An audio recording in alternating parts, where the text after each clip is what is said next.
面追查事件真相，掌握政局变化。观众朋友你好，欢迎持续加入新闻大白话，我是主持人谭英文。节目一开始来介绍今日特别来宾，首先是前立委李胜峰。主持人好，大家好。还有国际政治专家赖岳谦。主持人好，观众朋友大家好。好，稍后郭正亮哥也会加入我们节目现场。好，我们首先带大家来看到啊，就是美国的一个蛮震惊的画面哦，就是美国的战机撞毁哈。好，我们看到呢，这个是美国的爱德荷州哦。好，我们看到这个空军基地17号的时候，他们举行飞行表演，所以马上看到了2架战机在空中是距离相当近，就突然撞上了另外一架战机，那冒出了火光之后，你看到吗？有4具的弹射伞出现在空中，那战机随后是急速的坠落地面，巨大的火球哦，直接是黑烟冲上半空。好，机组人员安全的落在了附近的地面。好，所以呢，这个画面哦，实在相当的震撼哦。所以呢，当地媒体也说啊，发生空中相撞的是美国海军2架EA-18G 型的咆哮者舰载电子战飞机哦。那事故的原因哦，还在调查当中，那没有人员伤亡的报告。但这画面实在太惊吓了吼，那怎么会2架的这个飞机直接撞在一起呢？好，那还好啊，这个4个人是马上的弹射出去。好，那这个 EA-18G 这个咆哮者是美国现役主力的电子作战机，主要的任务包含的是电子的干扰，还有防空压制以及战场电磁作战，平时多由美国的海军来进行操作。好，所以如果它是现役的主力电子战机，还会发生这样的事故？到底现在美国的问题是什么呢？是不是一个大出包？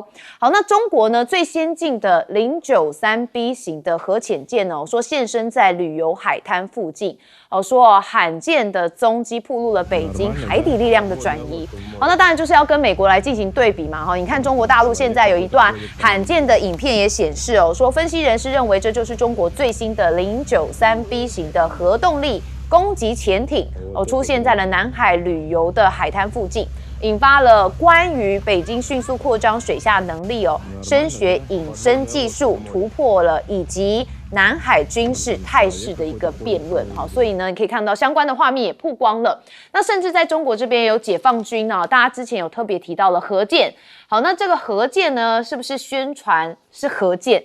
一个核舰是这样的字，一个核舰是核潜舰哈。好，那当然现在中国大陆首艘的核动力航母船2027年下水。好，这是根据多方的消息还有大连、上海、江南造船厂的工程进度。现在专家是推测第4艘的航舰最快可能就是2027年会下水，这就会标志着中国大陆正式突破了常规动力的限制，进入了一个全球远洋核动力海军俱乐部。那中国大陆的官媒人民日报还有解放军报也都提到了，航母不是摆设，是国家意志的延伸。那随着航舰核动力时代的开启，就可能让这个打破了亚太地区既有的海上力量平衡。所以你可以看到美国的军机有相撞的事件但是中国大陆这边也是努力的在进行核舰的宣传这2个一比拼，就会觉得说这个目前看起来整个区域的局势似乎真的有些不一样了。好，那当然我们就回过头来看到这个川习会因为呢现在大家就提到说好像在川习会当中，川普都没有吃一口中国的食物这是反紫光骑游团的成员徐美华就提到说，除了丢掉中方物品之外晚宴上川普没吃任何中方准备的食物。他说整个川习会简直就是谍对谍的情报电影真实上演。好，那大家也很好奇说目前美国到底在中国这边拿了什么带回美国呢？好，那现在川普就讲说我们没有谈关税他们正缴纳可观的关税，但是我们没谈。所以呢，也有特别讲说白宫有讲到川习会在中国大陆承诺每年采购美国农产品是170亿美元，但在关税问题上面是只字未提。但是像纽约时报就觉得川习会凸显的就是实质缺乏这个协议，那也凸显了川普的魅力外交局限的风险。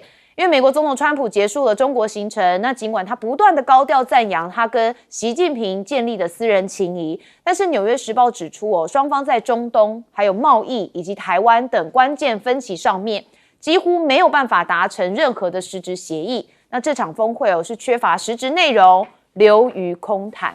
好，那纽约的亚洲协会美中关系主任这个夏伟他就说我们看到的是川普的一厢情愿。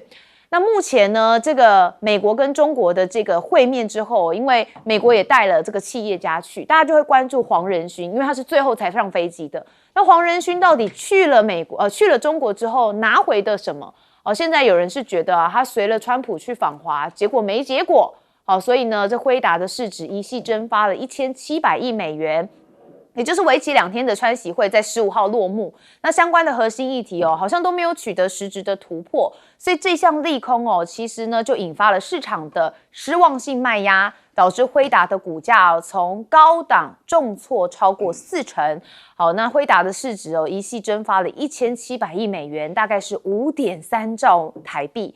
好，那我们还要看到的就是除了黄仁勋，大家也关注接下来还有谁要到中国去就是新加坡的国务资政前总理李显龙。好，时隔1年半再度以国务资政的身份来访中。那据新国总理公署文告说，这一行的目的是为了进一步深化两国在地方层面的联系。好，那李显龙在18号的时候启程访陆5天，那行程大家也很关注。那看到他在广西期间会跟当地进行实地考察，那更好的了解广西作为连接中国跟东南亚的重要门户，在推动中国一东协跟东协之间的互联互通方面扮演的角色。好，预计在上海期间呢，李显龙会跟上海市长龚正来会面，同时他也会在上海参访相关企业，要全面的了解中国大陆的科技发展的情况。好，所以目前看起来整个态势在这个第1岛链的部分，大家也很关注。那现在呢，最大的就是因为这个美国2个战机撞毁飞行员弹射逃生因为画面已经出来了，所以也相当震撼。好，我们一样先问亮哥，已经来到现场，亮哥，这个偏民主党的媒体大部分都认为川普没有什么成就就是说，因为我是教谈判的因为川普几乎接受了中国大陆的谈判框架，比如说刚刚白宫刚出了声明说川普愿意跟习近平共同接受建设性的战略稳定关系，白宫就直译把中文翻成英文，这坦白讲还蛮罕见的。那川普在现场都是讲 G2 嘛，我觉得这个局是这样因为本来就对美国非常不利了，因为你有求于人家嘛。那刚刚也公布了，美国贸易署说中国大陆要购买170亿美元的农产品据我了解，那个2500万吨的大豆大概就是100亿嘛，所以大豆应该是没问题的那另外屠宰场有400家嘛，那中国大陆也愿意让他们进来做配合了，因为你要把莱克多巴胺弄掉所以我觉得陆续你会看到一些数量公布了，现在已经开始了那川普自己讲了嘛，说波音200架，那如果进展良好，中国大陆说可以买到750架，这川普自己讲的那结果波音的股价大跌5个百分点因为之前都在宣传说500架其实辉达这个也一样因为辉达美国自己宣布嘛，说中国有10家企业可以购买 H200，所以涨了4.6%嘛，那这个本来就假新闻嘛，因为中国大陆本来就不会买嘛，那你美国自己涨现在没有了，然后又跌下来，回吐嘛，这个只是面对真相而已早就知道不会买嘛所以我觉得是这样就是你希望中国大陆给你订单，希望协助你解决伊朗的战争的和谈问题所以你怎么可能叫人家跟你签什么协议干嘛不可能嘛。所以我坦白说中国大陆也是掌握到这个机会所以把台湾问题拉得非常高嘛我觉得中国大陆就是要建立一个架构，只要台湾问题中美有进展，那其他问题的进展都不是问题此时不谈更待何时嘛？就是对他筹码最多的时候嘛，那我觉得这一点，我觉得川普是接受了，而且最近他那个媳妇也接受访问，那个拉拉，他说川普是这次最大的成就，就是把习近平从敌人变成朋友，这拉拉讲的所以我认为川普心里真的认为他跟习近平谈得够多了啦，那觉得现阶段他们应该以合作为主那所以未来有关台湾的议题我实在很难以想象他可以不经过跟习近平通电话啦。所以军售的问题我认为可能会无限延长，他搞不好根本连提都不提了，删减版也怪怪的，那干脆就拖吧，拖到9月24号之后再说吧。对，因为马上9月还有邀请习近平夫妇到这个华府这边去。好，但是我们还是回到一开始因为这个战机的画面蛮惊悚的那当然，因为这个是美军的现役主力电子作战机，很多人说到底美国出了什么事情？赖教授怎么看？我觉得这是一个表演飞行表演，所以他们的这些特技人员他们一方面是高度自信，但是他也凸显出几个问题，就是说这个机械飞机的操作的机械，很明显的比歼10C的操作机械的能力更差。我还记得我跟几位我们的空军的同学，他们是飞行员，而且是台湾非常资深的飞行教官他们是专门编写这个我们的这个战斗机的这个飞行操点的他们就有在观察，他们发现歼10C本身的机械操作力在目前来讲，可能是全世界最灵活的。也就是说，它几乎完全没有 gap， 就是没有任何间歇性的东西，它飞行员的操作是完全可以控制的。但是，一般的美式的飞机里面，它可能会有一点点的误差，就是会慢一点点。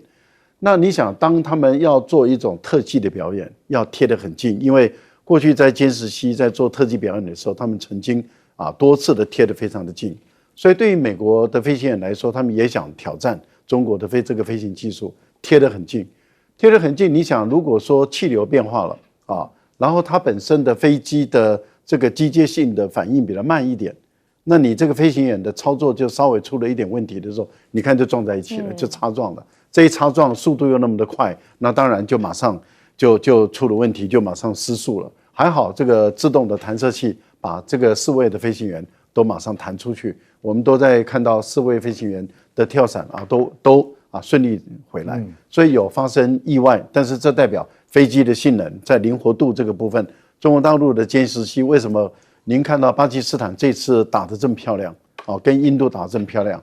那我觉得这个跟这个飞机性能是有关系的，这也构成了这个为什么海湾国家还有东南亚的国家，他们对歼10C都已经抱持了高度的兴趣，都去看，甚至在这个深圳的这个航空展的时候，你会看到一堆的这些高阶的军官全部都贴近去看，因为他们想要了解这个性能怎么会这么好我想这是中国的一个品牌了，他们也，但是你想歼10C可以做成这样，那不是那个隐身战机的话，它本身这些工程师的转到那个地方去的话，他们对于隐身这个歼35或者是歼20，我觉得他们的操作性能也是非常好。另外，您提到的有关于093就是093核动力潜舰 B， 它会浮上来，就代表095应该已经出来了。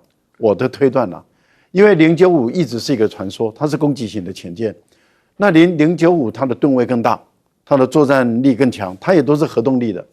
而一般来说的话，095它有8管鱼雷，有24具垂直发射，而它这个垂直发射可以攻击什么呢？例如说，它可以装载这个鹰击21，鹰击21它本身是超音速的、超高音速的导弹，那它的弹头都已经高达800公斤到1000公斤1吨。观众朋友，弹头1吨那是打什么的？打航母用的。所以也就是说，鹰击21是用来打航母的。那中国大陆把093浮上来给你看，就代表它的095应该已经出来了。目前它预计至少要造8艘，那就代表它的整个航母战斗群、核动力的航母战斗群是在未来的趋势中已经一艘一艘在完成中，或是一艘一艘在规划里面。他在告诉一些讯号啦哈。好，顺风委员怎么看？任何表演式的飞行出意外啊，都不是意外。任何表演式的飞行啊，出意外都不是意外。包含我们的雷虎小组也曾经在国庆点上都出过意外啊，所以这种特技表演的本身，它的风险就是很高。我们只能期待大家都平安了，就只能这样讲。第二个呢，就是在中美会谈之后啊，这一次我看得出来，大陆对川普的处理跟17年完全不一样。17年的大陆是采取大家这么讲好就算数嘛，我通过给你了，讲好都算数，结果呢算了数回去以后，发现有人会出尔反尔，就完了。所以老公这一次你会注意，可以谈很多，前面先把框架谈好，这6次的会谈，然后呢，你可以谈很多，那我呢，看你的，我逐步释放。这不以前就是讲了就算嘛，是 OK， 这些我都承认了，但是我逐步释放，因为17年被怕到了，所以各位只要从这个角度来看，美国在最近会不断的释放很多正向的能量，但有时候这个正向能量对台湾都非常的不正向啊。然后呢，大陆这边也会因应的就这样子不断的提出它有利的一个情况。至于说啊，这个什么环紫光什么东西的我不懂，说什么在一口都没吃有没有？厉害啊！这个厉害，我们的情报工作做得真好啊！全世界只有我们看得到啊！没有，如果他不吃，他没有口福啊。不是真的好吃啊！不管好不好吃，基本上在国际场合里面，除非很大的情况，否则不会了。这是一个礼貌，国际性的礼貌。至于上了飞机东西不带啊，这有可能，因为这是灰安。这是真的，这是会，这是会，不是真的而已，这是事实上历史被监听，历史也如此啊，安全问题了。对，是安全问题，所以那个是标准的，不吃是假新闻啊，那个呢丢掉东西是真的。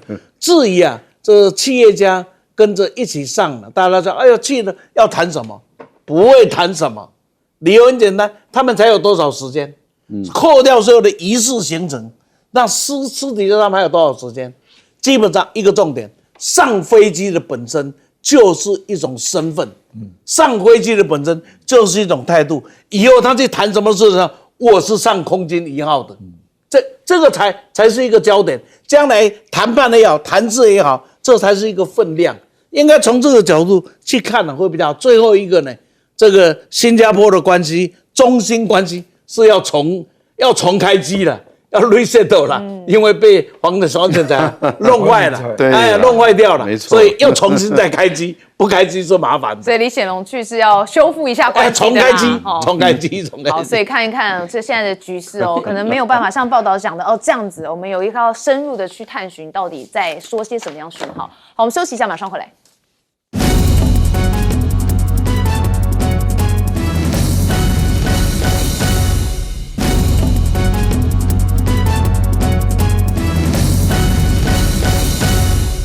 好，我们刚才也讲了很多这个川习会的一些状况哦，但是呢，这个川普回到美国之后啊，他前一天不是也才有发文说这个暴风雨前的平静嘛，用 AI 来做，好，现在哦，竟然化身为这个 James Bond 哈，我们看到这是白宫发布川普007情报员的照片。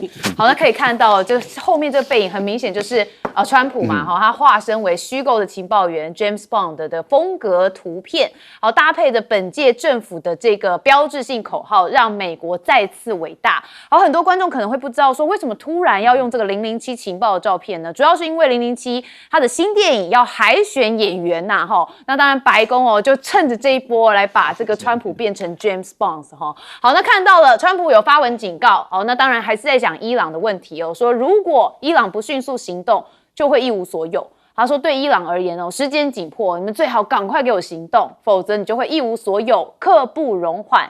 呛瞎伊朗。好，那美方呢也向伊朗提出了和平协议5项的要件。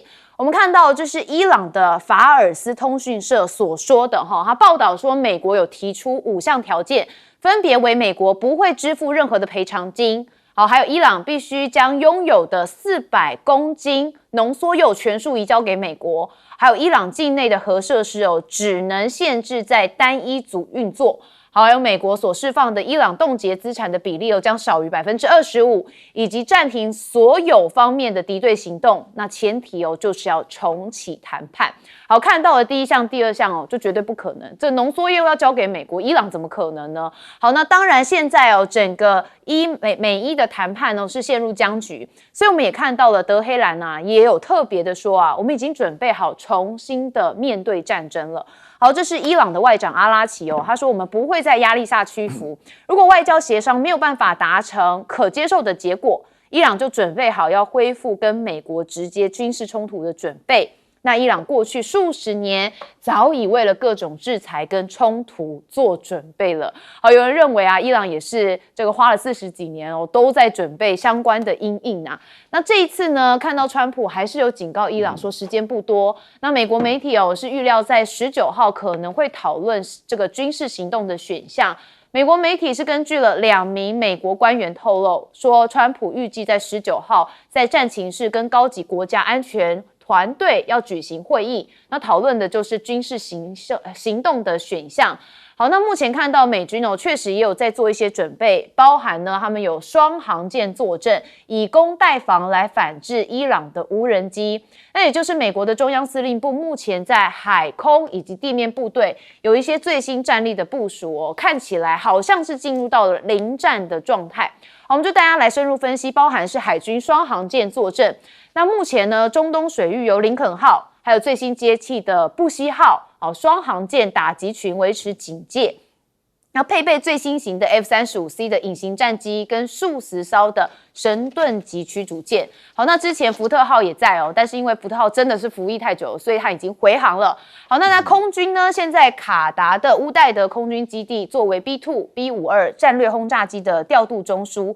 那大批的 F-22 猛禽跟 F-15E 的打击鹰战斗机也已经进驻到以色列、约旦还有沙烏地阿拉伯的前沿基地。那在地面跟特战的动员上面说大约有4500名的海军陆战队远征队跟第82空降师已经抵达到中东战区。说精锐的三角洲部队跟海豹部队也已经在前沿集结，准备执行突入伊朗敌后来夺取浓缩铀材料以及斩首革命卫队指挥所的秘密任务。哇，看起来真的是蓄势待发，但急架无亚宝。我们等一下问一下专家。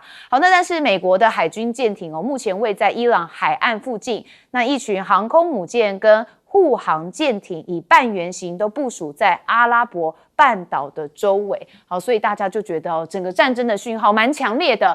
好，那美军不惜自曝 SSBN 的核潜舰位置。好，对伊朗展开核威慑强大的战力。好，那这个呢，就是2害2级的战略弹道飞弹核子潜舰，叫做阿拉斯加号。好，它抵达了西班牙南部海岸附近的关键的战略咽喉，就是直布罗陀。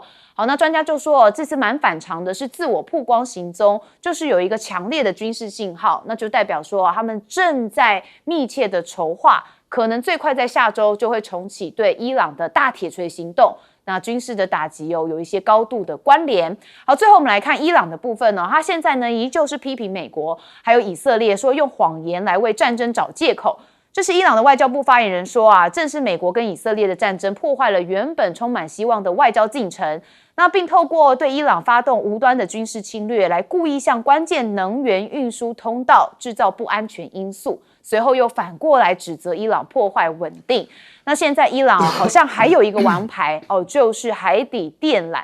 那因为说可能会像海底电缆这些收费，就会引发一个数位灾难，那威胁 Google、微软等科技巨擘，暗示如果不从就把网路来切断。那川习会之后，现在伊朗也任命国会议长为中国事务的特别代表。好，那这位卡利巴夫国会议长呢，他其实之前也担任对美的间接谈判代表。好，那他现在被任命一个新身份会协调跟伊朗国内不同的部门，还有中国之间的相关事务的合作。好，也被视为是另外一个伊朗跟中国之间的一个状态。好，我们看到了开始的 James Bond， 好，还有川普呢，觉得这个伊朗要赶快行动。那看起来是不是真的打伊朗在即？我们问亮哥。这个真的是匪夷所思啦。就说伊朗并不是都不让步啊，结果你美国是现在摊出来的完全比原来还强硬的主张，哪有人这样搞的？伊朗已经让步，说要让国际原能机构进来，然后监督他把那个浓缩铀降低浓度，他已经接受了哦，可是他不交出来，交给美国更不用讲了，哦，美国是说不然你交给中国也可以，中国不要嘛，你不要忘了，2017年是交给俄罗斯，就你美国现在的方案是你交给我，就不可能嘛。那除非你打赢人家嘛，你又打不赢人家，结果提出来的条件是对方无条件投降，那不是做梦吗？我刚刚看那个布兰德原油期货又涨到110了，又回来了。我觉得这个就是，这个坦白讲，我实在不知道怎么说明了。我们通常谈判如果是僵局哦，那你就在14点里面找1点可以突破的嘛。那如果他都愿意让国际原能机构进来了，你为什么不答应这一点？因为你只要有1点破，那其他可能就会开始拉动。谈判都是这样啦。那你现在是固若金汤啊，坚壁清野啊，那你就强硬好了，准备作战嘛。你又不敢打，你那个一大堆部队，各种航舰来又怎样？到最后又是炸一炸。其实伊朗有炸的对象，并不是没有哦。那海湾国家又要辛苦一点，因为谁叫那些机构都在阿联酋啊？我讲的是数据中心啊，是那边有很多美国公司啊，可是这样搞没有意义嘛。所以我坦白讲，我觉得这个巴基斯坦，美国的主谈者不知道在干什么，怎么谈了那么久，结果美国的主张比原来还要硬，你不觉得这有点荒唐吗？那你这样搞下去，怪不得伊朗也要讲硬话了，都准备作战了，而且他就会不断扩大范围嘛。我不只炸数据中心哦，我如果心情不好，连海底电缆都做破坏。海底电缆，我跟你讲，那个麻烦死了。他如果真的炸一个地方啊，你光是来诊断确定位置，因为以前发生过3个月，那国际网络会发生很严重的问题。对啊，因为那个地方的海底光纤是来欧洲跟亚洲，不可思议啊！对啊，所以现在又是一个网路比马路更重要的世界哈，所以如果这个海底缆线一旦有问题的话，恐怕而且那个修复非常的麻烦，因为你会不知道哪里断掉。对，你看亚洲真的是很常受害哦。好，赖老师怎么看？您提到网络的问题，它不但涉及到通讯，它也涉及到金融，涉及到买卖，涉及到所有的全方面讯息，对，所以它会造成全球股市的一片漆黑，因为那个地方的交通枢纽太重要了，所以伊朗并不是手中完全没有筹码，其实一个封锁赫尔木兹海峡已经是够呛的筹码了，他现在已经暗示你说海底电缆我也可以切断，那你一旦被切断，你不管你去搜索诊断，但问题就在于，如果是在伊朗方那一段的话，你如何能够搜索诊断？你的船能够进得去吗？你能够安全的在那个地方去寻找那个断点，然后想办法把它接起来吗？接要花多少时间？你要重拉要花多少时间？这个都是我们不敢想象也不可想象的事。但是如果说它一旦发生，那我觉得这个是我们这个地球啊一个黑暗的一天呐。我觉得这个真的是已经弄到这个地步了，大家都不理解为什么一定要完成这个样子。这难道对美国没有伤害吗？对美国伤害也是很巨大的。它不只是对伊朗、对中东，其实对欧洲、对美国的伤害也大。好，那我们要问一个问题，就是你美国到底愿不愿意用政治、用外交谈判的手段来解决问题？如果你真的想解决问题，那彼此之间就是寻找突破点，或者是寻找这个退让点嘛。但是问题是，双方到目前为止看起来都没有要让的一个地步，都没有要让的一个意识的情形下，你只能采用的唯一的办法就是又采用军事威胁，也就是说威胁你，我已经会给你永远后悔的这个时候，那这句话已经，你如果说你从来没有讲过，你突然间讲了，然后你说到做到，大家会害怕。可是你一天到晚讲，他现在是放羊的孩子啊，对，那大家就不怕，那伊朗也不怕。可是不怕的时候，大家又担心你如果真的做了，那又会怎么样？所以就造成了股市也又开始动荡了，油市也开始动荡了。大家都担心说，如果你疯了，你又做了，那会怎么样？好，那我个人是认为说，现在的情况是林肯号航母还能撑多久？它2月就过去了，2月、3月、4月、5月了。那一般来讲，到6个月左右，你尤其是在高强度的执行任务的情况下，6个月对士官兵来讲，那个精神拉到最高，会出问题的。所以我个人觉得，美国根本也没有多少航母可以调度了。好，顺峰委员怎么看？看得出来，在美国仍然继续往一个极度施压的手法。那极度施压的结果呢？假若你只有威慑力没有毁灭力的时候，就是放羊的孩子。第二个更重要的是，凸显你川普是一个没有能力解决问题的人。你或许制造了问题，你解决不了问题。是，当你给国民感觉到你是不能解决问题的时候，一项、两项、三项的堆叠。比如说，现在油价的问题，它解决不了。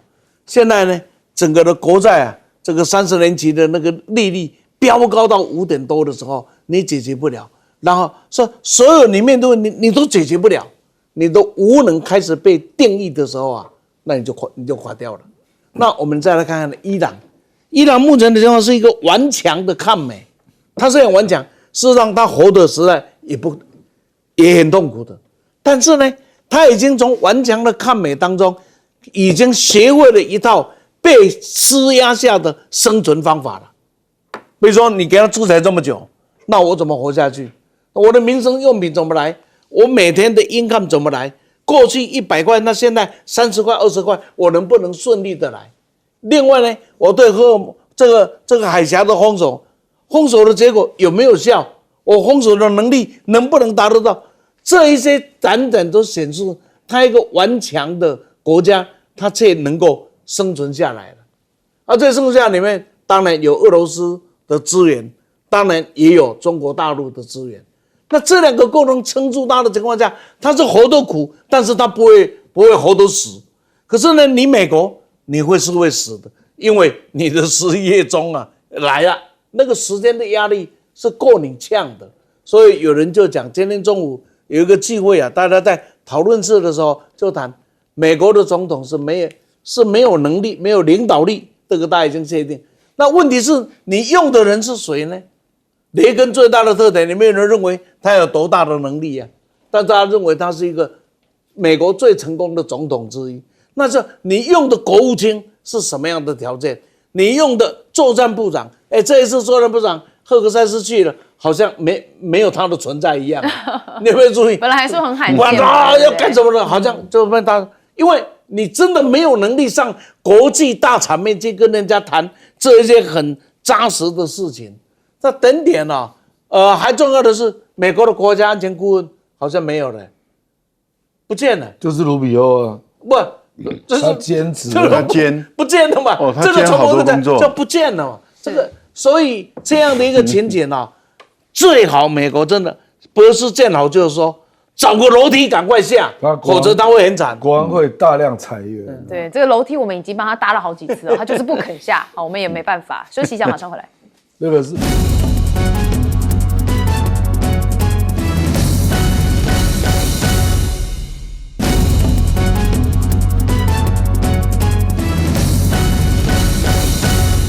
好，现在有人最担心中东的战争会不会升级成核危机呢？好，因为我们看到有些讯息，包含是中东的战火首度逼近了核设施。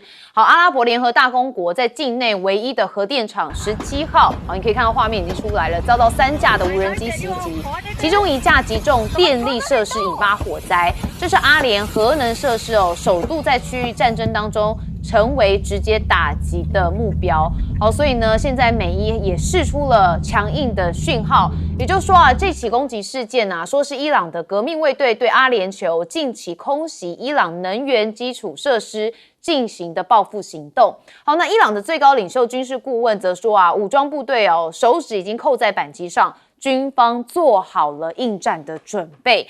好，那阿联酋呢这边有些回应他说啊，正在调查无人机的攻击来源，那也宣布这一次的袭击是不可接受的侵略行为，阿联酋完全有权对这类的恐怖袭击做出回应。无论袭击是否由主犯或是其代理人发动，他说这反映的就是伊朗的危险升级。好，那确实现在在伊朗节目上面也特别有做了一件事情就是有革命卫队，他们演示如何使用突击步枪，但是呢，上头的国旗有玄机，我们带大家来看一下。پرچم امارات رو بگیرم. احسنت. خب تشکیل خط نشانه رو بدین. حبس نفس. آتش. با نام و یاد الله آتش. یا الله. عالی. 哇，真的只有伊朗的节目能做出这样子的内容真的非常的惊吓。好，那当然它是向了这个阿联酋的国旗来开一枪这当然意有所指，很有讯号好，那当然阿联的核电厂遇袭沙烏地阿拉伯也拦截到了3架的无人机他们在同一天宣布拦截了3架自伊拉克方向来的无人机，而且予以摧毁。好，说据测无人机大概是由这个伊朗在背后支持的伊拉克亲伊朗的什叶派民兵组织所发射的。好，那现在看到曾秘密参与美打伊朗的阿联酋跟沙国，现在都遭到伊朗的报复吗？好，那目前看到这个美国这野心很大伊朗的战事还没结束，还在谈判僵局，也不知道到底还要不要再打。结果呢，说在古巴附近美军已经密集的在出手了。好，说从2月以来美军已经公开执行至少25次的侦察任务，出动了 P8A 海上巡逻机、RC-135 电子情报机跟 MQ-4C 高空无人机等机种。好，那当然就是在古巴这边有一些关键的据点。好，那纽约时报也说这有几名的官员透露说，他们在这附近有加派无人机跟察机来巡逻，好，传达是美国正在进行监视的讯息。那美国官员说，确实美军可能因此出手，就是因为他们说古巴计划用无人机来攻击美国基地，似乎想用这样子的借口来采取所谓的军事行动。那有人就觉得美国是不是又在为开战来编理由呢？那古巴说美国是捏造了虚假文件为制裁跟侵略寻找借口。那现在大家还关心的就是纳坦雅胡因为呢，以国的媒体说川普跟纳坦雅胡通电话，讨论的就是重启对伊朗的军事行动。那以黎的停火协议则是延长。那现在以色列仍然空袭黎南超过20个村庄。那黎巴嫩的停火协议告急，以色列空袭夺七密。那现在真主党当然是痛批美方斡旋是一个死路。所以你可以看到整个中东局势相当的复杂。好，那当然现在美伊呢，是不是会把这个战火延烧到其他的国家？好，那包含的阿联还有沙国，现在都被伊朗说有报复行为。我们先问亮哥。我也看过报道，说沙特跟阿联有联手打伊朗，所以现在有点乱。是，好像就是一直谈判没有结果嘛，结果他们自己又打起来了。那现在伊朗就用无人机炸你，这样，这个挺麻烦的啦。不过我是觉得，本来以色列就在抱怨美国啦，说你都动员了，为什么不打？以色列是希望他打，那美国也有不少鹰派的媒体支持以色列的，也希望赶快打。华尔街日报就主张赶快打因为你这样耗着。绝对是输了，可打了又会赢吗？不，可是这两回事嘛。就你都已经动员完了不动，那是要干什么？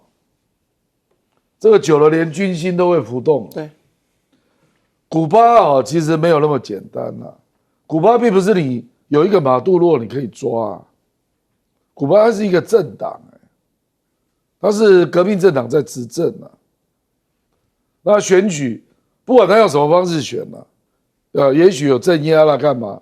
可是他是一个政党在执政，他并没有马杜罗又不是说现在还有那个早年那个革命领袖，现在是选的啊，而且俄罗斯已经多次表态说他一定会介入。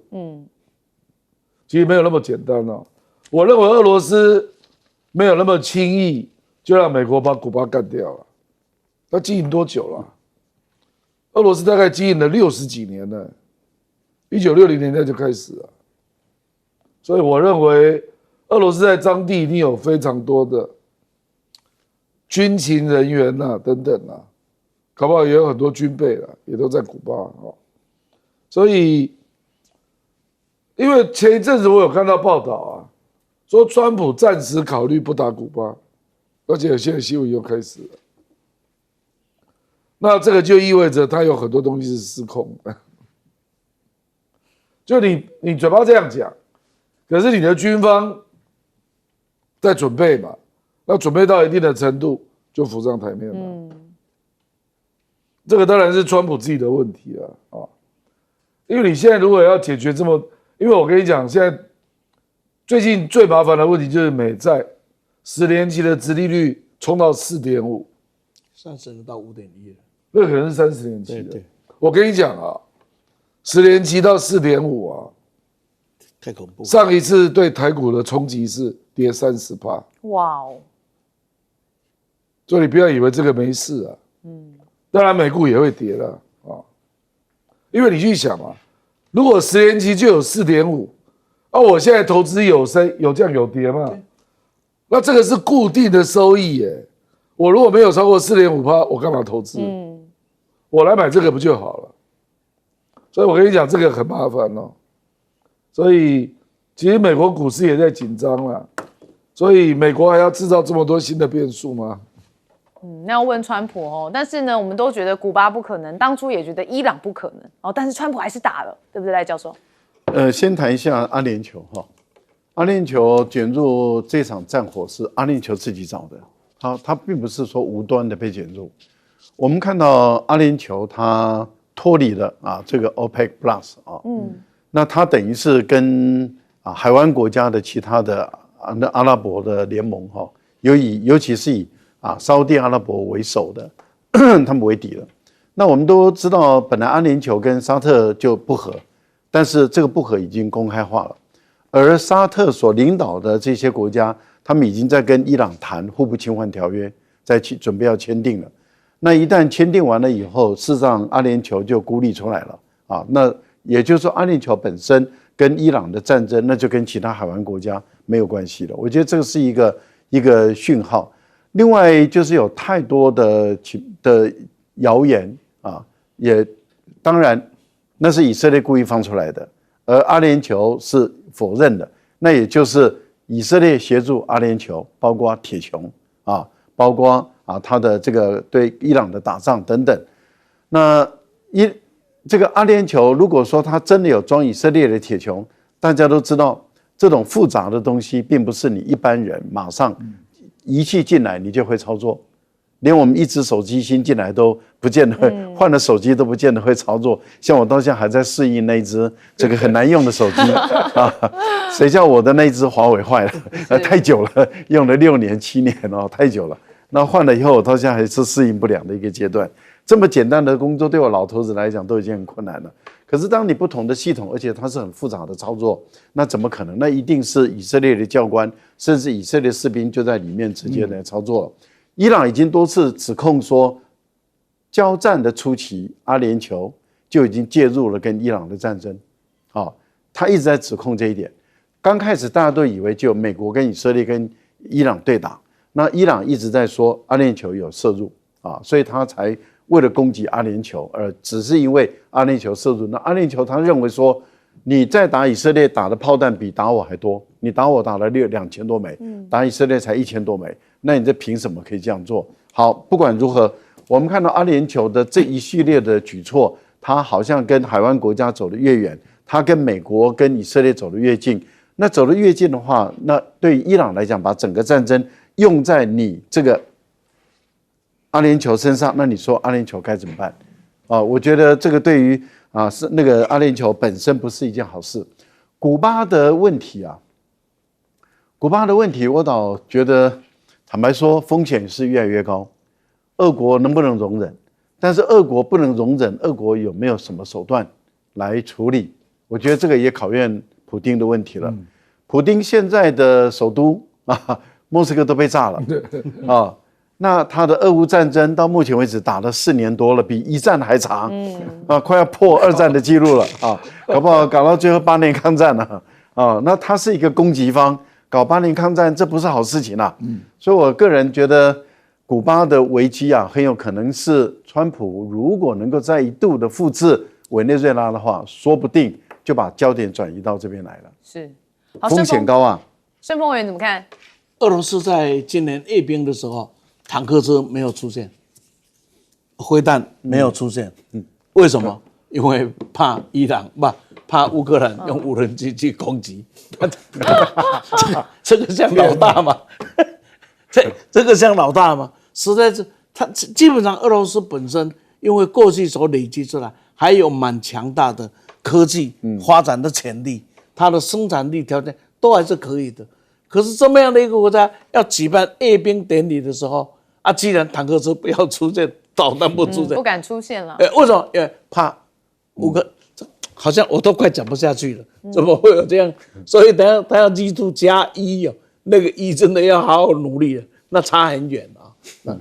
第二真的被打啊，500架，这样子，乌克兰500架对攻莫斯科，所以他当时阅兵收起来也有道理了。是有一些最新战况啊，在乌俄战争中。对，一个先，但是这个不能改变整个的战略情势，对，这个是不能改变，只是战术上赢得一点掌声，但是不能改变。那俄罗斯现在的战略可以看出来，他现在已经也完全掌握了一个战略主动权了。我也不怕你们制裁我，反正死猪不怕开水烫了。他也建造了一套战争下的生存模式。好，现在呢就来看看古巴，这古巴也是。我一直到现在还想不通，美国干嘛？美国为什么？美国有什么权利？有什么理由要这样子对付一个古巴几十年？有什么理由？你说古巴威胁他？古巴有什么能力威胁他？军力、国力、能力，没有一项可以威胁的嘛？只是因为不爽，所以说我的旁边，在我美国旁，既然有一个可以完全跟我不一样意识形态的国家，而且还可以活下去，我就搞不死他。只是因为这样子，这国家之间可以这么大的意气用事吗？那假如不应该，我们常常想，当呢这个共军呢，这个在围台的时候，那时候我们讲，哎呀骚扰干扰，我们就要叫美国哇哇叫。那美国把军舰、把军力就摆在古巴的旁边的时候，那全世界为什么大家又晋升呢？所以我觉得从古巴的这个例子可以看得出来，美国西方的社会到现在为止一直没有办法来向大家说明他凭什么来违禁的古巴这么几十年，